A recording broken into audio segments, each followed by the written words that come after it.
Hi hello నమస్తే welcome back to Suman TV. ఈరోజు నేనైతే వచ్చేసాను ఒక ఇంట్రెస్టింగ్ టాపిక్ తోటి, ఇంట్రెస్టింగ్ గెస్ట్తో కూడా. ఎవరు అనుకుంటున్నారు కదా, so true love, fake love and అమ్మాయిలది ట్రూ లవా, అబ్బాయిలది ట్రూ లవా, ఏంటిదంతా ఈ వీడియో అసలు అవసరమా అని అనుకుంటారు చాలామంది. కానీ అవసరమే, అవేర్నెస్. కొంతమంది students true love, fake love, అమ్మాయిల ప్రేమ, అబ్బాయిల ప్రేమ చూస్తూ ఉంటారు కదా. ప్రేమలో విఫలమైనప్పుడు, ప్రేమించినప్పుడు జరిగేటువంటి సంఘటనలు కొంతమంది బాధపరుస్తుంటాయి, కొంతమంది కూరుకుపోతూ ఉంటారు ప్రేమలో పడి. అంటే తల్లిదండ్రులను కూడా ప్రేమించరు, కానీ ప్రేమించిన అమ్మాయికి మాత్రం చాలా చేస్తూ ఉంటారు. ఇటువంటి చూసిన వాళ్ళు కొంతమంది యంగ్స్టర్స్ సుమన్ టీవీకి వచ్చారు. మాట్లాడాలి మేడం మేము కూడా, అమ్మాయిలది ట్రూ లవా, అసలు అబ్బాయిలది ట్రూ లవా, ఇందులో జరిగేటటువంటి మోసాలు ఏంటి, ఎలా ఉంటాయని చెప్పడానికైతే మన ముందు ఉన్నారు సురేంద్ర రెడ్డి. తనతో మాట్లాడదాం. అసలు అమ్మాయిలది ట్రూ, అబ్బాయిలది ట్రూ లవా, మరి ఈరోజు ఏంటనేది డిసైడ్ అయిపోతుంది, చూద్దాం మాటల్లోనే. నమస్తే సురేంద్ర రెడ్డి. నమస్తే madam. Thank you Suman TV. Surendra, మరి టాపిక్ చూస్తే కొంతమంది కామెంట్స్ అయితే వస్తాయి మనకి, ఎందుకు అసలు ఈ వీడియో అనే కామెంట్ వస్తుంది. కాకపోతే ఇలా వచ్చి మాట్లాడడం అనేది గ్రేట్. అంటే ఎందుకు ఈ టాపిక్ మీద మాట్లాడాలని ఎందుకు అనుకున్నారు? అసలు అమ్మాయిలది ట్రూ లవా, అబ్బాయిలది ట్రూ లవా అంటే ఏంటి, మీ వర్షన్ ఏంటి? డెఫినెట్గా నా తరపు నుంచి నేను బాయ్స్ సైడే అంటాను మేడం. ఎందుకంటే డైలీ చూస్తున్నాం ఈ సొసైటీలో కానీ, మా కాలేజీలో కానీ, ఇట్లా డైలీ చూస్తున్నాం బయట ఎట్లున్నారు, ఏం జరుగుతున్నాయి, అబ్బాయిలు ఎంత ఫేస్ చేస్తున్నారు, ఆ ప్రాబ్లమ్స్ కానీ, డిప్రెషన్ కూడా వెళ్తున్నారు. చాలా మంది సాల్వ్ కూడా చేసుకోలేకపోతారు. కొంతమంది ఆటోమేటిక్గా సాల్వ్ చేసుకొని బౌన్స్ బ్యాక్ అయ్యి ఇంకా దానికంటే త్రిబుల్ రేట్గా బాగా కమ్ బ్యాక్ ఇస్తారు. కానీ కొంతమంది ఇలాకపోతున్నారు. అది చాలా ఉన్నాయి మన సొసైటీలో. అట్లా అంటే దీనికి ప్రాబ్లం అమ్మాయి ప్రాబ్లమా?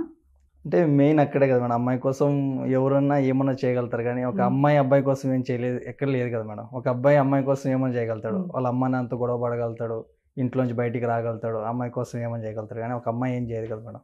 అమ్మాయిలు కూడా కొంతమంది ఉన్నారు కదా, అందరు కాదు కదా. 100% 99% కూడా లేరు, 1% ఉన్నారు అంతేగా. ఆ 1% మనం డిఫైన్ చేయలేము.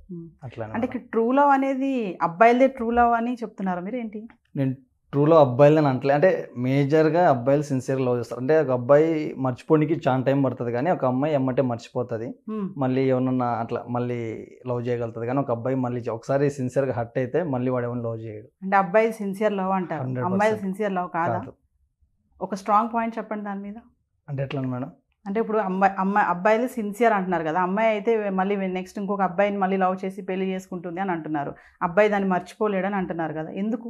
అంటే ఇంకా వాడు సిన్సియర్ లవ్ చేసింది కాబట్టి ఒకసారి ఆ దెబ్బ తగిలినాక మళ్ళీ లవ్ అనే ఫీలింగ్కి ఇంకా వాడికి రాదు, మళ్ళీ లవ్ అనే ఫీలింగ్ రాదు. ఇంకా అట్లని వాడు జీవితంలో లవ్ చేయడు. అట్లనే మేడం. అంటే సొసైటీలో కొన్ని చూస్తున్నారు కదా, అబ్బాయి అమ్మాయి లవ్ చేసుకోవడము, చాలామంది సూసైడ్కి వెళ్ళిపోతున్నారు, చనిపోవడం కూడా జరుగుతున్నాయి. కొంతమంది ఏంటంటే అబ్బాయిలు కూడా మీరు అన్నట్టుగా అలా ఏం లేరు, వాళ్ళు కూడా డైవర్ట్ అయిపోయి మళ్ళీ బ్యాక్ టు లైఫ్లో ఉంటున్నారు కదా. సో మీరు ఎందుకు అలా అబ్బాయిలదే ట్రూ లవ్ ఉంటుంది, అమ్మాయిలది కాదు, సిన్సియర్ లవ్ కాదు అని అంత గట్టిగా చెప్తున్నారు ఎందుకు?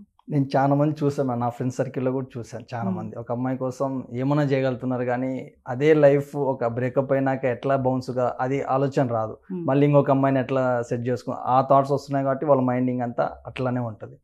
లవ్ ఎట్ ఫస్ట్ సైట్ అంటారు కదా, అది ఏంటి మరి అసలు? అది లవ్ అట్ ఫస్ట్ సైట్ ఆ సినిమాలో తప్ప జీవితంలో ఉండదు మేడం. అంతేనా? 100% మూవీస్కే పరిమితం.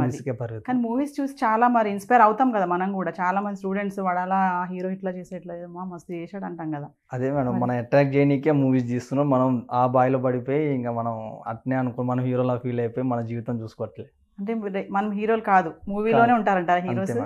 హీరోస్ ఏమైనా చేయగలుగుతారు, మనం ఏం చేస్తాం మేడం, అంతే. ఇప్పుడు లవ్ వర్సెస్ ఇష్టం ఏంటి, డిఫరెన్స్ ఏంటి? లవ్ అంటే ఇప్పుడు సపోజ్ ఒక అమ్మాయిని లవ్ చేసినావు, లవ్ చేసేటప్పుడు ఒక అమ్మాయి ఎట్లా చూపిస్తుంది అంటే, నువ్వు కాల్ చేయకపోతే ఇంక అది ఇంకా బ్రేకప్ అని ఉంటుంది, మెసేజ్ చేయకుంటే బ్రేకప్. అదే తను మెసేజ్ చేయకుంటే మనం అర్థం చేసుకోవాలి, తను అర్థం చేసుకోరు. అంటే బ్రేకప్ అంటే టార్చర్ ఉంటుందా? మామూలు టార్చర్ ఉంటుంది. ఎలా ఉంటుంది? ఇంకా అంటే ఇంకా సూదులతో గుచ్చుకున్నా బాగా తెలియదు, అట్లా ఉంటుంది మేడం. అంటే ఇంకా ఏం చేసినా మనదే తప్పు, వాళ్ళ పాయింట్ ఆఫ్ వ్యూ నుంచి వాళ్ళు కరెక్ట్, మన పాయింట్ ఆఫ్ వ్యూ నుంచి మనం కరెక్ట్ అయినా మనం రాంగ్ అనే చూపిస్తాం. సో ఇన్ని చెప్తున్నారు కదా సురేంద్ర, మరి అసలు ఫేక్ లవ్ అని ఎలా కనిపెడతారు? ఇప్పుడు అమ్మాయిది ఫేక్ లవ్ అని కనిపెట్టాలంటే ఏమన్నా ఉన్నాయా?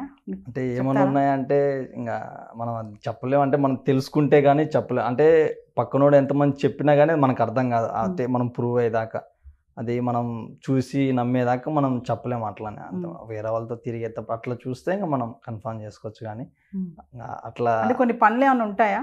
ఇది ఫేక్ లవ్ అని చెప్పడానికి ఒక 2-3 చెప్పండి ఏమన్నా points? చాటింగ్ అంటే ఇక్కడ చాట్ చేస్తూ మళ్ళీ అక్కడ చాట్ చేస్తూ అసలు ఒక అబ్బాయిని లవ్ చేసినప్పుడు మళ్ళీ నీకు ఇన్స్టాగ్రామ్ ఎందుకు మేడం? మామూలు జనరల్గా చెప్తున్నా, ఒక అబ్బాయిని లవ్ చేస్తున్నావు, అబ్బాయి ఏమంటాడు? 99% అబ్బాయిలు ఏం చెప్తారు? నేను ఉన్నా కదా ఇంకా చాలు, ఇన్స్టాగ్రామ్, వాట్సాప్, ఫేస్బుక్ ఇవన్నీ ఎందుకు, నాతో చాట్ చేయంటారు. అది వద్దు, కానీ ఇన్స్టాగ్రామ్లో చాట్ చేయాలి, అన్ని పెట్టాలి, మళ్ళీ ఫాలోయింగ్ పెంచుకోవాలి. ఎందుకు నేను లవ్ చేస్తే అవన్నీ మానేయాలా నేను అంటే? ఇంక ఎందుకు మేడం? వాటి వల్ల యూజ్ ఏముంది? నేను ఉన్నా కదా, నీకు కావాల్సింది నేను, వాటితో ఇంకేం అవసరం ఉంది? అంటే ఇంక ఎంజాయ్మెంట్ ఏమి ఉండదా? వేరే వాళ్ళతో చాటింగ్ చేయొద్దా? అవన్నీ ఉండవా? ఇంకా ఎందుకు లవ్ చేస్తే కమిట్ అయిపోయి ఉండాలంట. అంతే మేడం, ఇంకా లవ్ అంటే కమిట్మెంట్. ఇప్పుడు వైఫ్ అండ్ హస్బెండ్ ఉన్నారు, వాళ్ళ లవ్ అంటే ఏంటి? ఇంకా వేరే వాళ్ళతో ఇంకా అవసరం లేదు, వాళ్ళిద్దరే ఒక ప్రపంచం. ఇంకా అది అట్లా ఉండాలి మేడం. అంతే. వైఫ్ అండ్ హస్బెండ్ అన్నారు, వైఫ్ అండ్ హస్బెండ్ అంటే మ్యారేజ్ అయింది కాబట్టి కమిట్మెంట్ ఉంటుంది. లవర్స్ కి కమిట్మెంట్ ఎక్కడ ఉంది? ఇంకా అదే కదా మేడం, అసలు లవ్ లేదు. అందుకే నేను అంటున్నా, లవ్ ఏ లేదు, అది జస్ట్ ఒక బావి అంతే. అదే చెప్తున్నా మేడం. ఇప్పుడు ట్రూ లవ్ అందులో నుంచి చూసుకుంటే ఇంకొకటి నిజమైన ప్రేమకి నటించే ప్రేమ కూడా ఉంటుంది కదా, ఏంటి నటించే ప్రేమ? అంటే ప్రేమ ఎక్కువ చూపించకపోవచ్చు, చూపించడం అవ్వచ్చు, అట్లా నాకు తెలిసి మేడం. అంటే ఎక్కువ కేర్ చేయడం, అమ్మాయి ఏదో మావాడు బాగా ఫీల్ చేస్తుంది, బాగా కేర్ చేస్తుందని చెప్పి అట్లా. కొంతమంది ఏం చేస్తుంటే ఈ అమ్మాయితో చాట్ చేస్తూ వాళ్ళ ఫ్రెండ్స్ కూడా పట్టేస్తారు. అట్లా చాలా ఉన్నాయి మేడం. ఈ లవ్లో కొన్ని ఉంటాయి సురేంద్ర, ఏంటంటే షాపింగ్కి వెళ్ళడం, ఖర్చు పెట్టడం, ఒక హోటల్కి వెళ్తే బిల్ పే చేయడం, ఇవన్నీ ఉంటాయి కదా. ఇందులో అమ్మాయి ఎక్కువ ఖర్చు పెడుతుందా, అబ్బాయి ఎక్కువ ఖర్చు పెడుతుందా? 100% అబ్బాయి మేడం. ఇంకా అమ్మాయిలు ఖర్చు పెట్టట్లేదా? నాకు తెలిసి ఎక్కడో రేర్ పీస్. ఇంకా అమ్మాయి దొరికినట్టు వాడికి అదృష్టం. ఇంక అంతే మేడం. ఖర్చు పెట్టా ఎవ్వరో అంతే మేడం. అమ్మాయిలు చూస్తుంటారు ఈ వీడియో, నీ మీద చాలా కోపం వస్తుంది వాళ్ళకి. అబ్బాయిల వర్షనే చెప్తున్నావు. నా దగ్గర ఎవరు లేరు, నాకు ఫ్రెండ్స్ లేరు, అమ్మాయిలు లేరు, నాకు భయపడలేదు. ఇలాంటి అబ్బాయిలే లేరు అసలు. అంత అంటే మీరు చెప్పినట్టుగా అగెనెస్ట్ గా ఎవరు అబ్బాయిలు లేరంటారా? దేనికి మేడం? మీరు చెప్తున్నారు కదా అంతా అమ్మాయిలదే ఉంటుంది, షాపింగ్ వెళ్తే అబ్బాయి పే చేయాలి, అమ్మాయి కాదు. అట్లా ఆపోజిట్ గా చూసుకుంటే అబ్బాయిలు అలా లేరా? అబ్బాయిలు పే చేస్తారు కదా, నేను అంటున్నా. పే చేయకుండా అమ్మాయి మీద వేసే వాళ్ళు లేరా అంటున్నాను. ఎవరో ఉంటారు మేడం, దరిద్రుడు ఇంకా లెక్క అంతే. మనం ఫస్ట్ మనం ప్రయారిటీ మనం చూపించాలి. అంటే మనం పే చేయగలం, మనకు శక్తి ఉన్నప్పుడే మనం లవ్ చేయాలి. నేను చెప్పేది అది మేడం, మన శక్తి ఉన్నప్పుడే మనం లవ్ చేయాలి. ఇప్పుడు సపోజ్ మన లవర్ ఉంది, ఆడిపోదాం అంటుంది, నువ్వు మంచి హోటల్ తీసుకుపోతే వేరే ఫీల్ వస్తుంది, లో క్లాస్ రెస్టారెంట్ తీసుకుపోతే వేరే ఫీల్ వస్తుంది. అది మన హై క్లాస్ రెస్టారెంట్ తీసుకుపోయినప్పుడు ఆ ఫీల్ వేరుంటుంది. అట్లని మన కెపాసిటీ ఉన్నప్పుడు మన రేంజ్ బట్టి మనం తీసుకెళ్ళగలుగుతాం. అప్పుడు అమ్మాయి కూడా కొంచెం సెక్యూర్ కానీ ఓకే మంచి నమ్మకం వస్తుంది మన మీద. అట్లా అన్నమాట. సో ఫైనల్గా ఏం చెప్తారు మీరు? అమ్మాయిలది ట్రూ లవ్, అబ్బాయిలది ట్రూ లవ్, సిన్సియర్ లవ్ ఎవరిది అంటే ఏం చెప్తారు? ఎవరిది కాదు మేడం, టోటల్గా మన అమ్మ నాన్న మనం బాగా చూసుకోవాలి. అమ్మ నాన్నది ట్రూ లవ్. అంటే అదే ఒక అమ్మ నాన్నకి పెట్టమంటే ఎవరు ఖర్చు పెట్టరు. కనీసం మన ఇంట్లో చాలా మంది పల్లెటూరు నుంచి వస్తుంటారు, ఇక్కడ హాస్టల్స్లో ఉంటుంటారు, ఇంటి దగ్గర వాళ్ళు ఎట్లున్నారో కూడా చూసుకోరు. కానీ అమ్మాయికి అయితే అన్ని తినిపియాలి, కొనిపియాలి. వాడు తినేదేమో పలావ్ అన్నావు, అమ్మాయికి పెట్టించేది బిర్యానీ అన్నావు, అట్లుంటుంది కాన్సెప్ట్. ఇంటి దగ్గర పోతే వాళ్ళకి ఏముండదు. ఇవన్నీ ఎందుకు? మనం వచ్చింది చదువుకొని మంచిగా సెటిల్ అయితే దాని తర్వాత లైఫ్ మనకు మంచిగా ఉంటుంది. ఈ 5 years కోసం ఆనందం కోసం మనం ఇట్లా తిరిగితే తర్వాత లైఫ్ మనం పని చేసుకుంటూ బతకాల్సి. సో ఫైనల్గా మా వ్యూవర్స్కి, అంటే కొంతమంది యూత్ కొంచెం రాంగ్ వేలో వెళ్తున్నారు నవ్ డేస్ చూసుకుంటే. ఇప్పుడు లవ్ అనేది ఇంటర్మీడియట్ నుంచి స్టార్ట్ అయిపోయి, ఇంటర్మీడియట్ స్కూల్ లెవెల్ నుంచి చెప్పుకోవచ్చు మనము. లవ్ అంటే ఏంటి, అసలు అట్రాక్షన్ ఏంటి, ఇవన్నీ కూడా. అలాంటి వాళ్ళకి ఇప్పుడు మీరు చాలా మంచి విషయాలు చెప్పారు. ట్రూ లవ్ అంటే పేరెంట్స్ది అని చెప్తున్నారు, అమ్మాయిది కాదు, అబ్బాయిది కాదు. ఒక చిన్న ఎవరికన్నా ఇప్పుడు మనకు 10,000 అవసరమైంది, ఎవరిని అడిగినా ఎవరు అమ్మాయిని అడిగినేదో, ఫ్రెండ్స్ని అడిగినా ఎవరు. అదే మీ నాన్నకు ఫోన్ చేసి, నాన్న ఇది ప్రాబ్లం, ఇది సొల్యూషన్, ఇట్లా నాకు 10,000 కావాలంటే ఖచ్చితంగా వేస్తున్నాను, అప్పు చేస్తాను తెచ్చి ఇస్తాడు. అది ఎవరు ఇస్తారు? ఎవరివ్వరు. అమ్మ నాన్న తప్ప ఎవరివ్వరు. మన ఏం చేసినా మన అమ్మ నాన్న గ్యారంటీకి చెప్పుకుంటే 100% మన ఏ బిజినెస్ అయినా మనం చేయగలుగుతాం. మనం ఏం చేసినా వాళ్ళు చెప్పుకోవాలి, అంతే మేడం. సో చాలామంది చూసుకుంటే నేను ఇందాక అన్నారు మీరు చదువుకోవడానికి ఏదో కోచింగ్ చేయడానికి ఊరి నుంచి వస్తారు ఇక్కడికి. అక్కడ ఊర్లో వాళ్ళు ఏమో పొలం పనులు చేసుకుంటే ఇక్కడ కోచింగ్ సెంటర్స్ పంపిస్తారు పిల్లల్ని. మరి వీళ్ళు ఇక్కడికి వచ్చి చేసేది ఏంటంటే చదువు పక్కన పెడతారు, ఇవి ఎక్కువ ఉంటాయి. అమ్మాయిలు వెంబడి తిరగడం, అబ్బాయిలు వెంబడి తిరగడం జరుగుతుంది. అలాంటి వాళ్ళకి మీరేం చెప్తారు ఫైనల్గా? నేను ఏం చెప్పట్లేదు మేడం. అంటే మీరు ఒక 3 years ఎంజాయ్ చేయగలుగుతారు, అమ్మాయి ఏమో హ్యాపీగా పెళ్లి చేసుకుని వెళ్ళిపోతుంది, తర్వాత మీ జీవితం మీది. తర్వాత అప్పుడు మళ్ళీ కోచింగ్ తీసుకుని మళ్ళీ ఇంకొక 2 years వేస్ట్ చేస్తారు. అప్పటికి ఇంకా రెసిషన్ ఇదని, జాబ్స్ రాక అది రాక టోటల్గా మీరు కూడా మళ్ళీ పొలం పని చేసుకోవాల్సి వస్తుంది, అంతే. సో అమ్మాయి అంటే లవ్ చేయడం వరకే కానీ దాని కంటిన్యూషన్ ఉండదని చెప్తున్నారు. 100% వెళ్ళిపోతుంది, అంతే.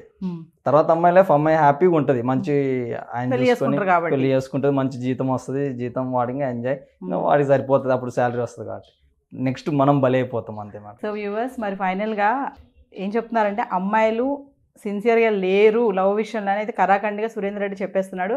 మరి నెక్స్ట్ ఎపిసోడ్లో బ్రేకప్ అయితే అబ్బాయిలకి బ్రేకప్ అయిన అబ్బాయిలు ఎలా దాన్ని గెయిన్ చేసుకుని రావాలనేది కూడా నెక్స్ట్ వీడియోలో మీకు చూపించే ప్రయత్నం అయితే చేస్తాను. Thank you. Thank you ma'am.